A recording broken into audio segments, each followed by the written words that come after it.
Welcome to Story Planet, where stories take you on journeys beyond the ordinary into the heart of emotions, the depths of nostalgia, and the warmth of second chances.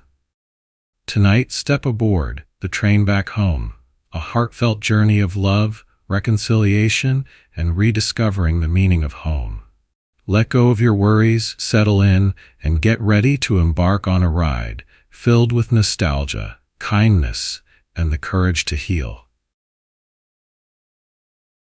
The soft hum of the city outside Marianne Holloway's apartment was a distant murmur, barely reaching her ears as she sat at her small wooden kitchen table.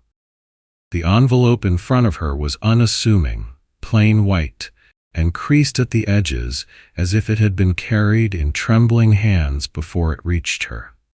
The name scrawled in careful cursive across the front made her throat tighten.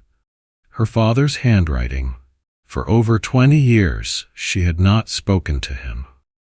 Not after the fights, the bitter silence, the stubborn pride that had settled between them like an immovable mountain.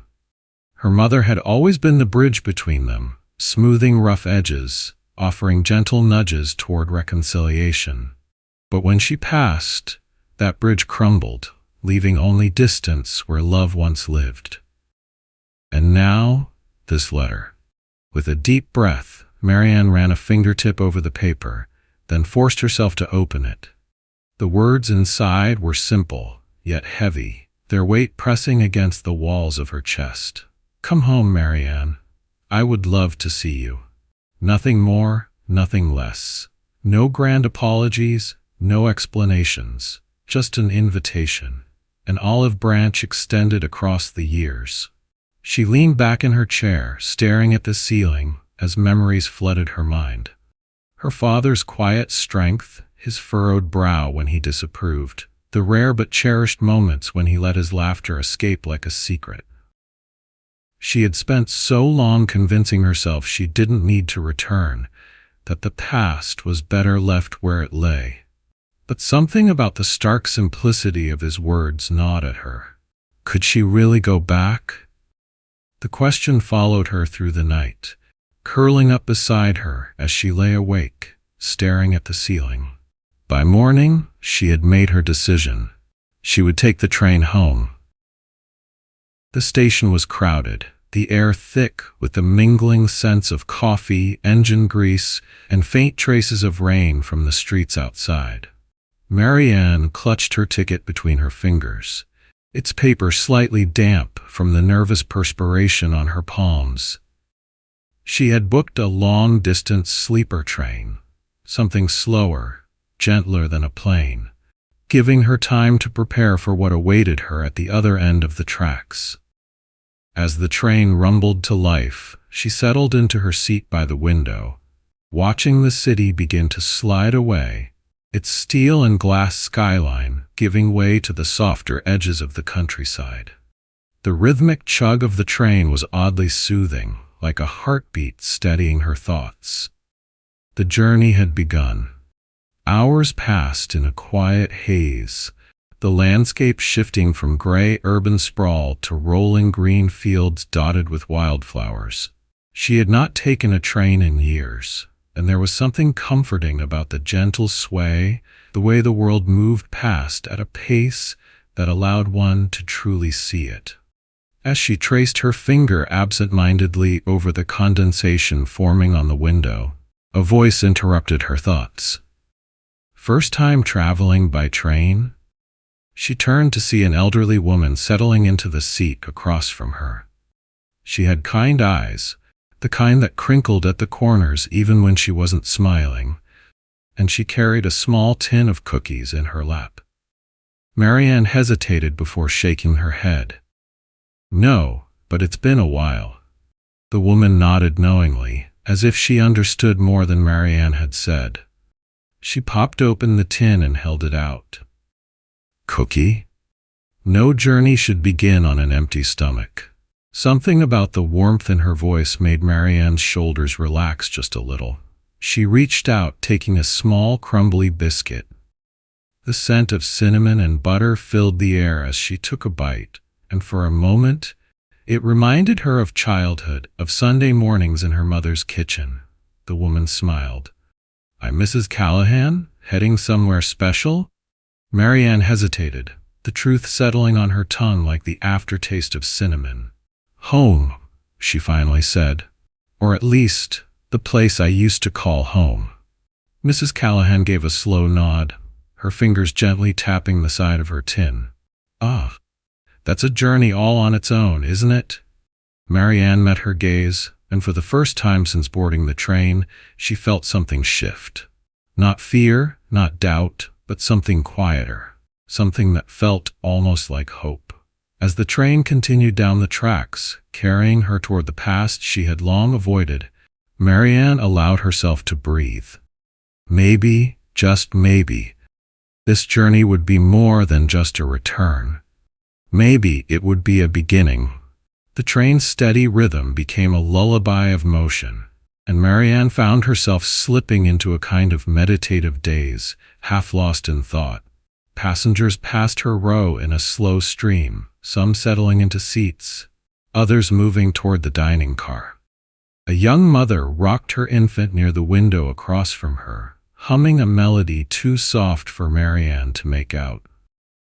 The scent of brewed tea and distant laughter drifted through the air. There was something about the quiet companionship of strangers in transit that made her feel, for the first time in years, that she wasn't alone in her thoughts. Mrs. Callahan had dozed off, the empty tin resting on her lap, and Marianne turned back to the window, watching the golden hues of the late afternoon sky melt into soft blues. The train curved along the countryside, passing wooden fences and grazing horses, each sight a reminder that the world outside her self-imposed solitude was still alive, still moving forward. She reached into her bag and pulled out the letter again, smoothing the creases with careful fingers. Her father's words remained the same, yet they felt heavier now, laden with the weight of 2 decades apart. Did he know how hard this was for her? Did he expect her to step off the train and into his arms, as if time had not carved its distance between them? Or was he just as uncertain, waiting for her with his own share of doubt and regret? The thought unsettled her. There was comfort in being the one who left, in convincing herself that she had been wronged, that she was the one who had been hurt. But if her father was reaching out, what did that mean for the story she had told herself all these years? The conductor's voice crackled through the speakers, announcing the next stop. A couple gathered their bags nearby, and Marianne caught the sound of laughter, a young woman teasing her partner, nudging him lightly with her elbow. He grinned, eyes crinkling with unspoken affection. Marianne looked away, swallowing down the unexpected lump in her throat. She had once believed in that kind of love, in the closeness of family and the comfort of belonging. Could she believe in it again? As the train pressed onward, she realized she had no choice but to find out. The rhythmic chug of the train continued, steady and soothing, like a heartbeat against the rails. The afternoon sunlight spilled golden streaks through the window, casting shifting patterns along the wooden paneling of the carriage. Marianne watched as the world passed her by, rolling hills, scattered farmhouses, trees swaying in the breeze, each scene a quiet reminder of places she had long forgotten.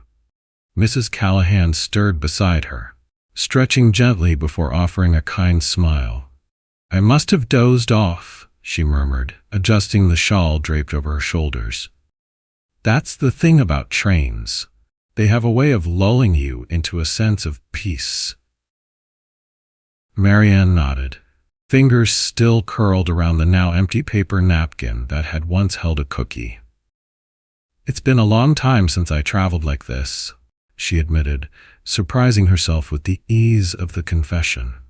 Mrs. Callahan tilted her head knowingly. "And an even longer time since you've gone home?" Marianne looked down at her lap, feeling the weight of her father's letter resting inside her bag. "Yes," she said softly. The older woman gave a small hum of understanding. "Home has a way of calling us back, even when we think we've left it behind for good." For a moment, silence stretched between them, comfortable and warm. The train rocked gently, a steady motion that made everything feel as if it existed in a space between time. Neither here nor there, just moving, always moving. A sudden commotion near the front of the carriage caught their attention. A young man, no older than 25, stumbled forward, his guitar case nearly slipping from his grip. His curly hair was tousled, and his brown eyes were wide with sheepish apology as he turned to the conductor, who was helping him steady himself. Sorry. The young man said, adjusting the strap of his bag. "Almost missed my stop back there. Had to run for it." The conductor chuckled, shaking his head. "Well, you made it. Find yourself a seat, son." The young man nodded, scanning the carriage before his gaze landed on the empty spot beside Marianne. He hesitated for only a second before making his way over. "Mind if I sit here?" Marianne shook her head, offering a polite smile. "Go ahead." As he settled in, he let out a breath of relief. "Thank you. Didn't think I'd actually make it. I was sure I was going to have to wait for the next train." Mrs. Callahan chuckled. "Where are you headed, dear?" He grinned. "To see my mom. Haven't seen her in a few years." Marianne stiffened slightly at the words, a familiar pang tightening in her chest. The young man didn't seem to notice, continuing with an easy warmth. "I'm Daniel, by the way," he said, offering his hand. Marianne hesitated for only a second before shaking it. "Marianne." Daniel turned to Mrs. Callahan with the same bright smile. "And you, ma'am?" She laughed lightly. "Oh, just call me Mrs. Callahan." "Nice to meet you both," Daniel said before glancing down at his guitar case. "Hope you don't mind if I play a little. Helps pass the time." Marianne waved a hand. "Go ahead." As Daniel unlatched the case, pulling out a worn, well-loved acoustic guitar, he strummed a few gentle chords. The sound filled the small space between them, weaving through the air like something tangible, soft, rich, familiar. He began to hum, then sing, a quiet, soulful melody about finding home. His voice was warm like a well-worn memory, and Marianne found herself caught in the music, her thoughts drifting with the train's steady rhythm. Mrs. Callahan closed her eyes, rocking gently to the tune. When the song ended, a hush settled over them, as if none of them wanted to break the spell. "That was beautiful," Mrs. Callahan murmured. Daniel grinned, tucking the guitar back into its case. "Thank you. It's a song I wrote about going home after a long time away." Marianne swallowed, fingers tightening in her lap. Do you ever feel nervous about going back?" Daniel glanced at her, studying her for a moment before nodding. "Yeah," he admitted. "I don't know what to expect. Things change, people change.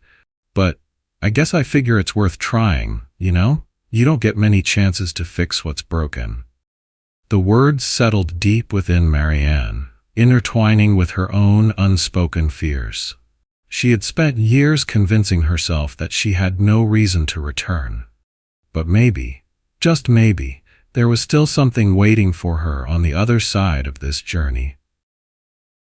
As the train rolled on, she found herself listening to the steady hum of the tracks, feeling, for the first time in years, that she wasn't entirely alone in her thoughts.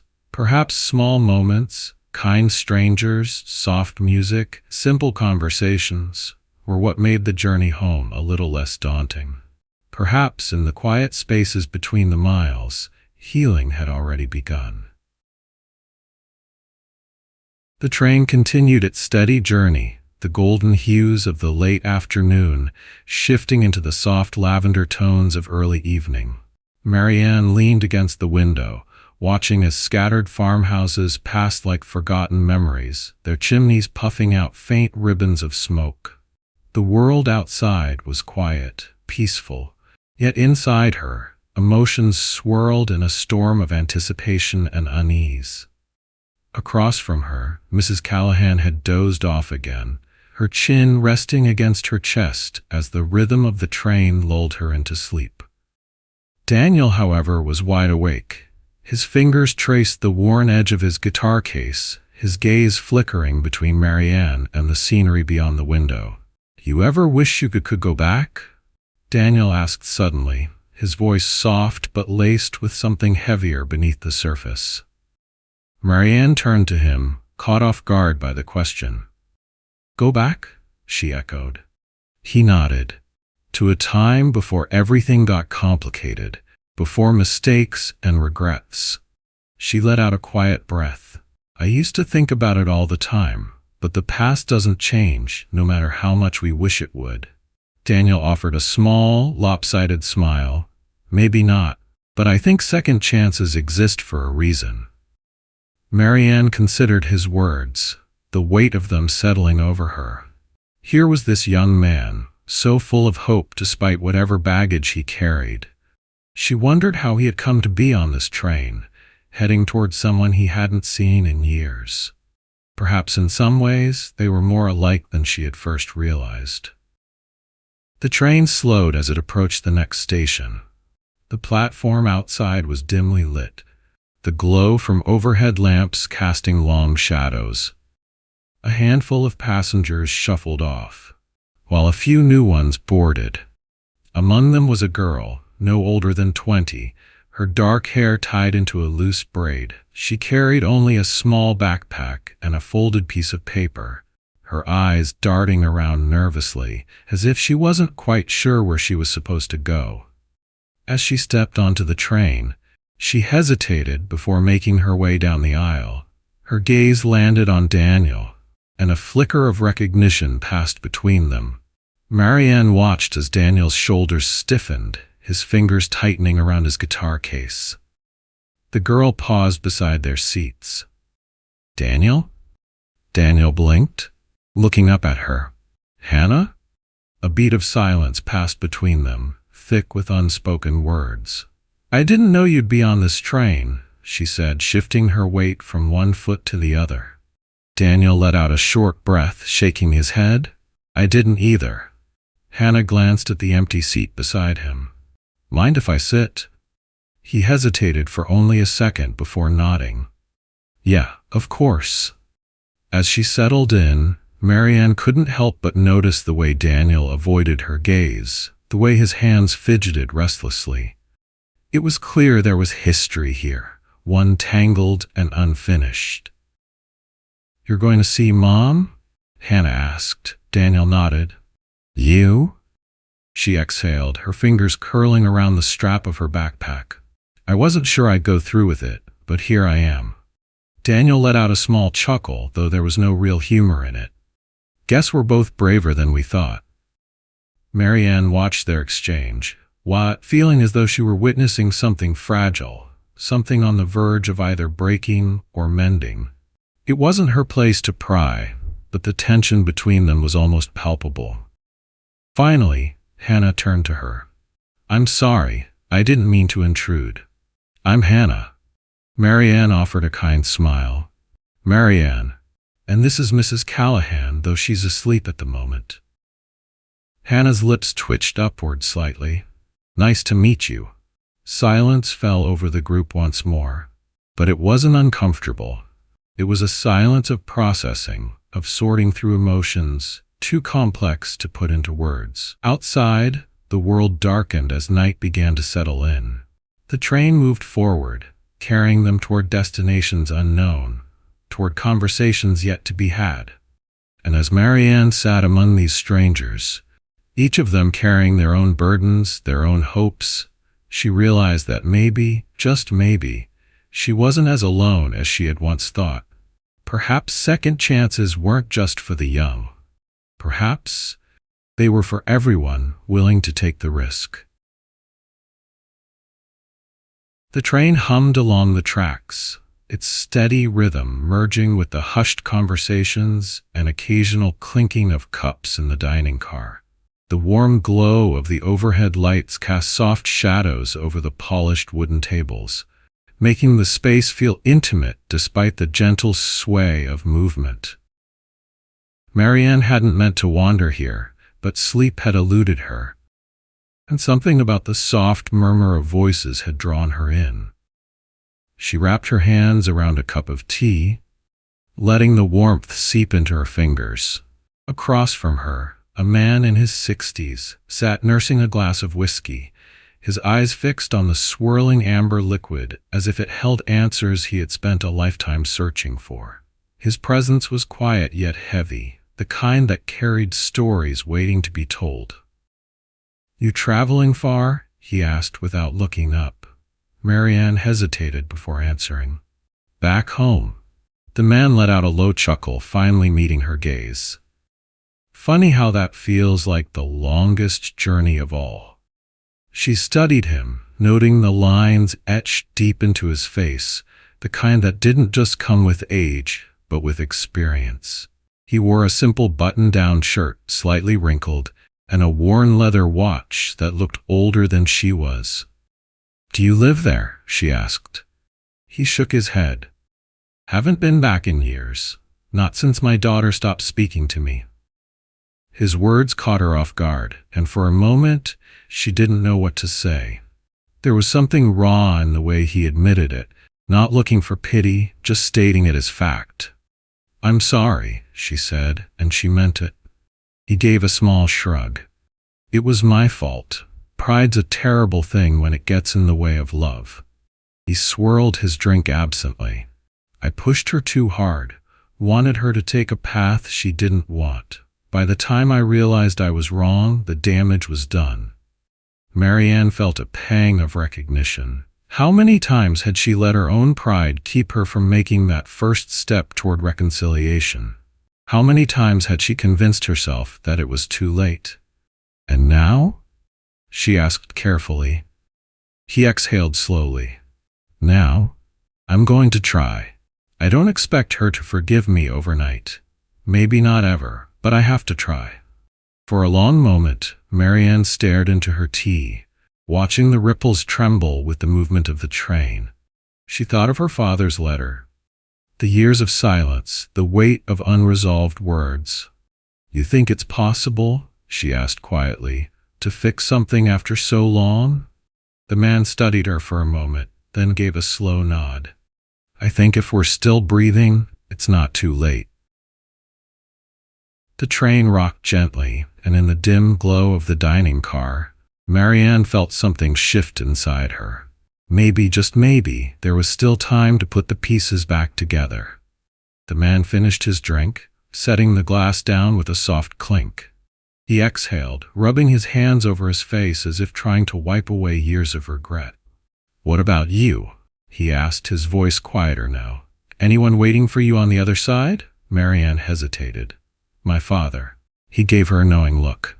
"Been a while?" "Too long." A small smile ghosted his lips. "Then you understand," she nodded. "More than I wish I did." They sat in silence for a while, the quiet only interrupted by the faint laughter from a table nearby, the rattle of dishes being cleared away. A waiter approached, offering to refill their drinks, but the man waved him off. Marianne did the same, content with the warmth of her tea against her palms. Outside, the darkness pressed against the windows, the occasional glow of passing towns flickering by like distant stars. Marianne found herself wondering what her father was doing at that very moment. Was he awake, waiting? Was he regretting his letter, the way she had spent days debating whether to respond? The man sighed, pulling out a small, crumpled envelope from his pocket. He turned it over in his hands, the edges worn, the paper creased from being handled too many times. "Been carrying this for weeks," he admitted. "Can't seem to bring myself to open it."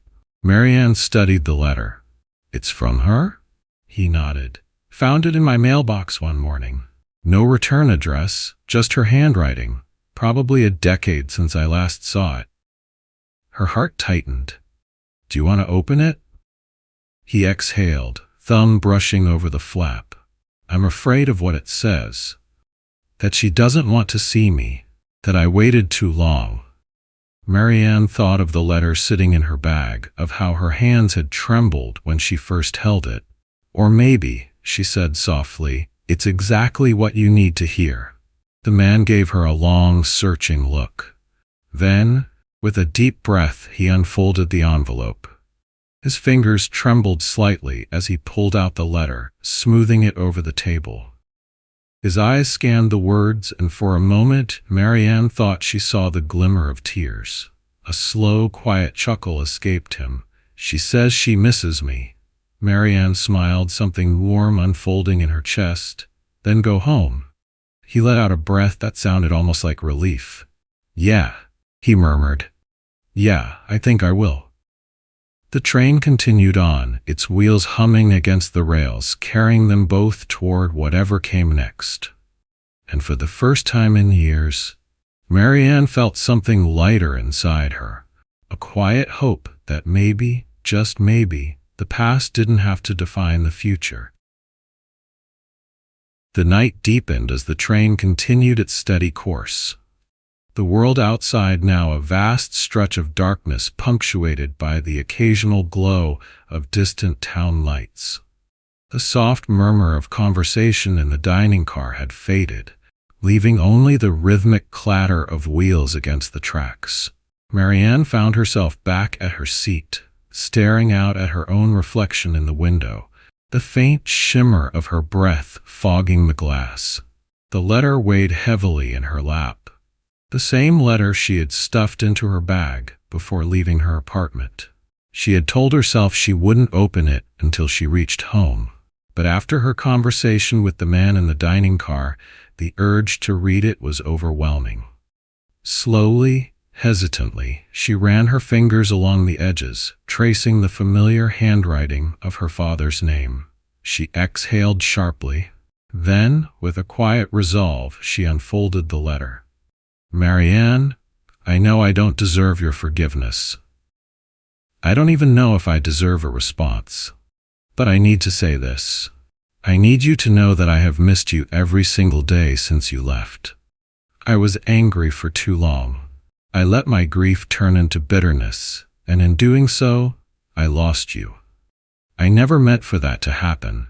I just didn't know how to reach you, how to tell you that I was hurting too. By the time I realized what I had done, too much time had passed. Maybe that's why I'm writing this now, because I don't want to wait until it's too late again. If you don't want to come home, I understand, but if there's even the smallest part of you that still wants to see me, then I would love nothing more than to welcome you back. I love you, Marianne. Dad. Marianne swallowed hard, her fingers trembling slightly as she set the letter down on her lap. She had told herself she was prepared for this, but nothing could have braced her for the raw honesty in her father's words. He had never been one for grand declarations, had never been the type to admit his mistakes so openly. And yet here it was, his regret, his longing, his love, spelled out in black ink on fragile paper. A part of her wanted to be angry, to cling to the years of silence, to remind herself of the pain his distance had caused. But another part of her, the part that had softened with time and experience, recognized that this was an apology in the only way he knew how to give it. The train jerked slightly as it began to slow for another stop. Marianne looked up just in time to see the small town outside, its main street illuminated by warm yellow streetlights. A bookstore with its windows still glowing, a diner with a neon open sign flickering, a quiet gas station where a single attendant leaned against the counter, lost in thought. It looked so much like the town she had left behind all those years ago. Something inside her ached. She reached into her bag, pulling out the small notebook she always carried but rarely wrote in. The pages were filled with unfinished thoughts, notes to herself that she had never dared to complete. But tonight, with the letter still fresh in her mind, she flipped to a blank page and began to write. Dear Mom, I don't know why I'm writing to you now. Maybe because I need to say things I never got to say. Maybe because, for the first time in years, I'm beginning to understand. I blamed Dad for so long, for shutting down, for pushing me away, for not knowing how to grieve the way I needed him to. But I never stopped to think about how he was grieving too.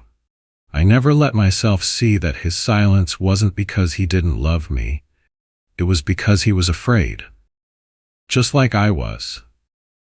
I don't know what's going to happen when I get home. I don't know if it will be the same, if we'll ever fully mend what was broken. But I think I want to try. I miss you, Mom. I wish you were here to tell me what to do, but maybe, just maybe, you've been here all along. She stopped writing, staring down at the words until her vision blurred. Then, without overthinking it, she tore the page out and carefully folded it. Rising from her seat, she made her way to the nearest window that could be opened.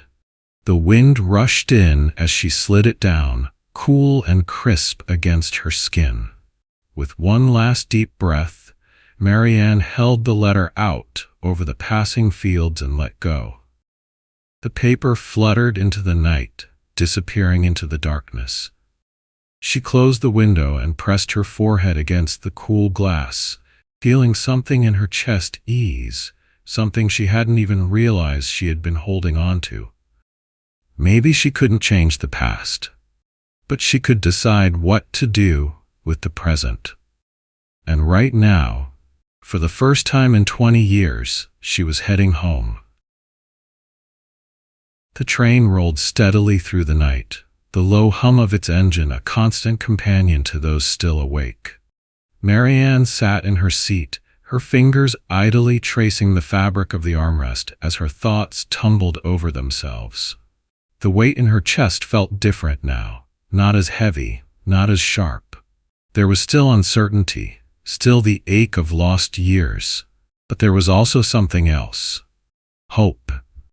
She let out a slow breath, glancing at the other passengers around her. Mrs. Callahan had dozed off again, her hands folded neatly over her lap.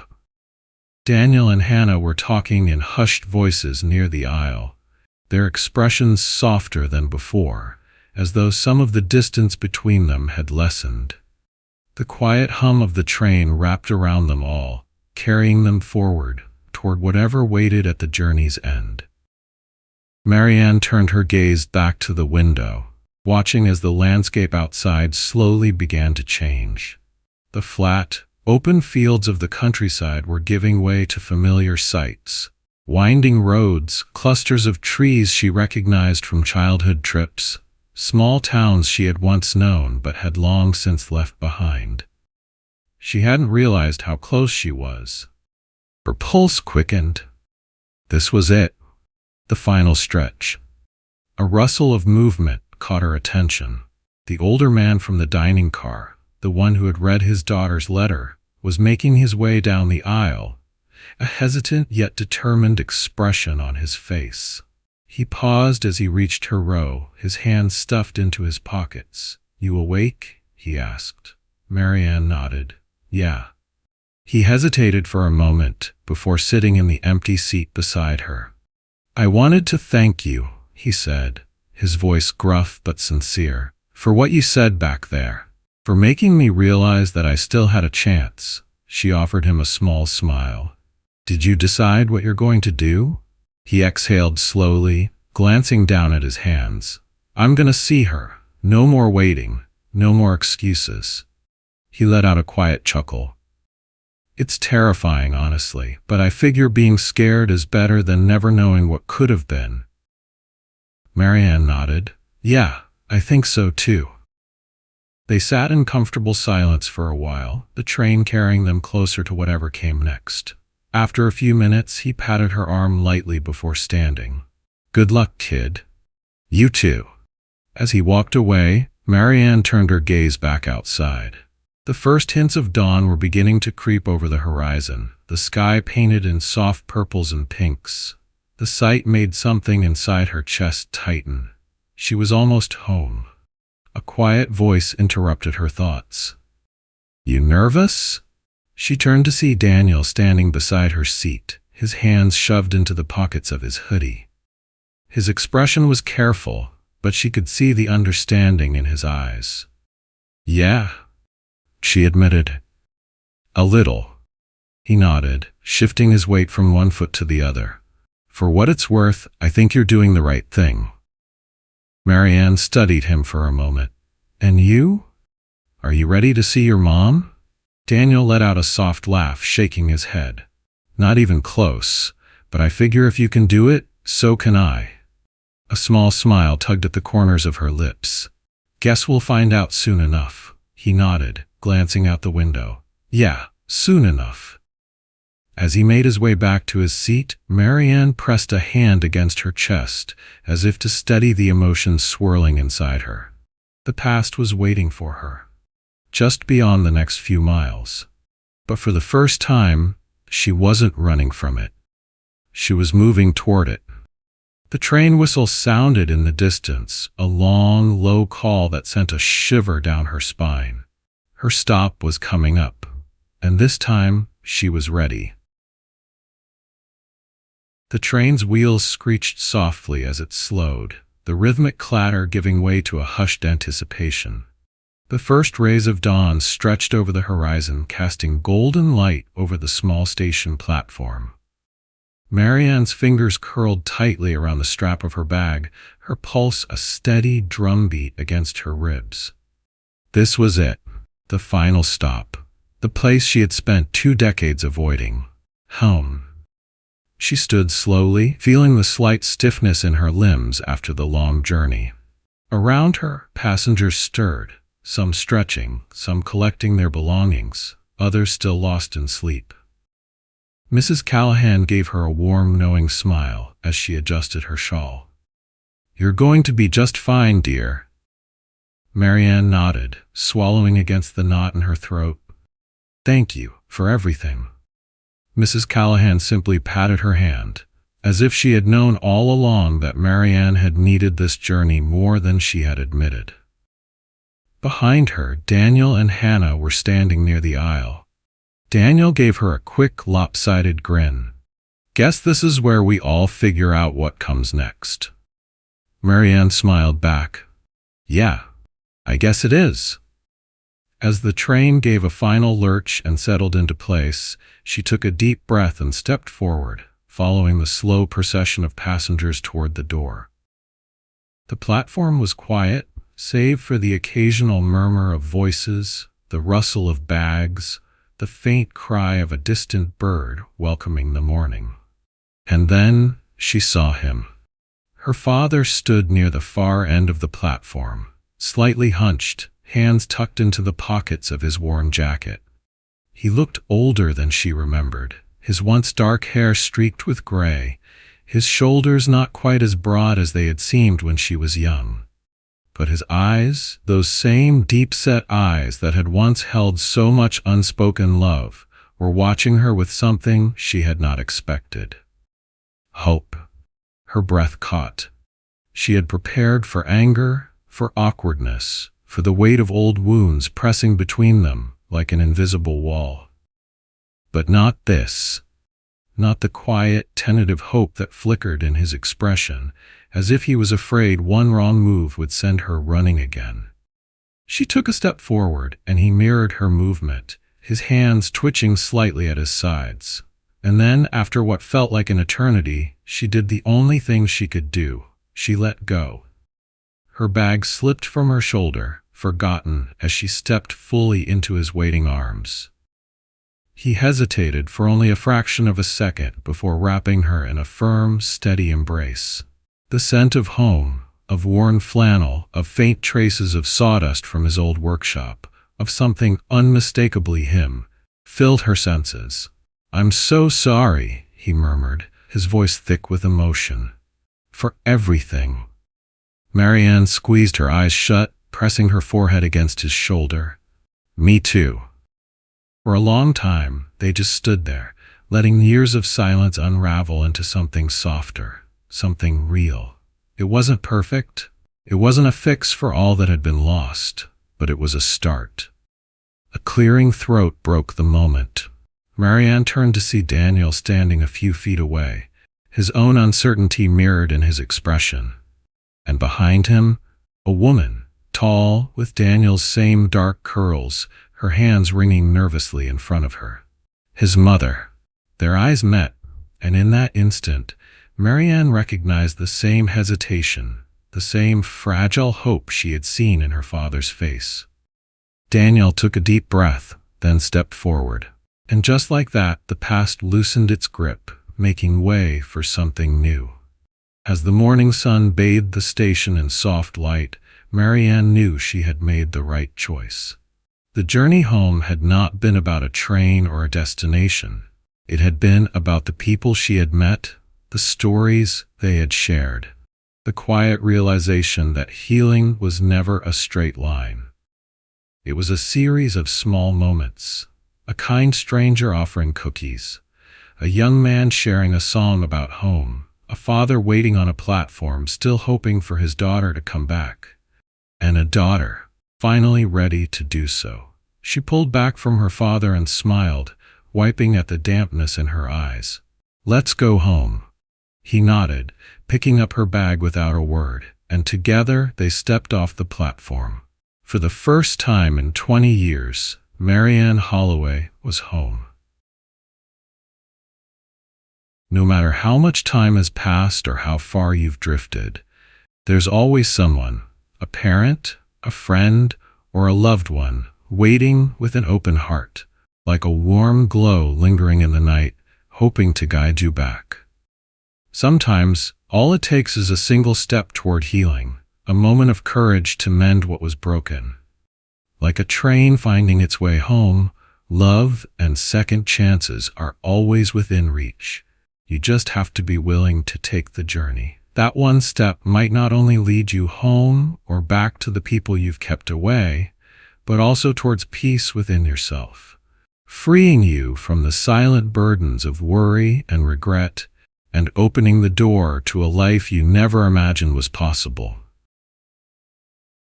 Thank you for being a part of this journey. If the train back home touched your heart, I'd love for you to consider giving it a like. If you found it worthy, share it with your loved ones, because stories, like memories, are best when shared. And if you haven't already, subscribe to stay connected for more heartfelt stories and cozy journeys ahead. Thank you for listening. Good night and sweet dreams from Story Planet.